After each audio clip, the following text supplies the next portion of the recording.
The dean of students at the time, Dean Fee, was very central to my being here in the first place and to my experience while I was here. There was only one woman faculty member at the time, and that was Dean Menchikoff, Soya Menchikoff, and so I related to her. There were only a handful of African Americans or people of color, as you can imagine. Again, and it was a different time, you understand, so there were just very few African Americans, but we started our first BALSA here. In fact, the second Black Law Students Association in the entire country.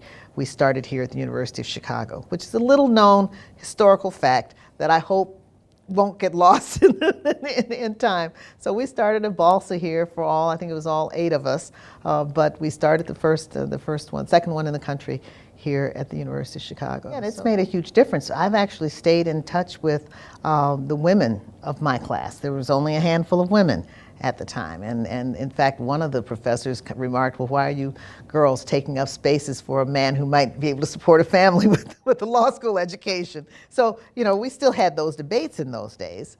And in fact, the women of my class get together about once a year, and we have dinner and stay connected with each other. And it's funny, there were so few of us. I think just out of just kind of survival, we came together.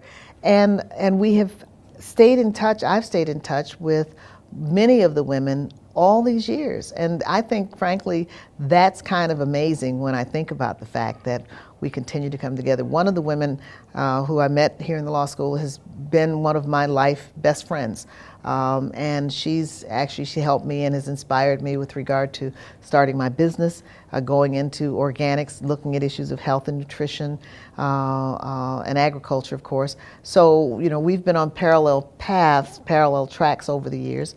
Less so with the other women, but at the same time, we've managed to keep an affiliation and an association that I think has been a very healthy and positive one. So I'm grateful that we formed those relationships in those days, and those relationships continue to be strong 40 years later.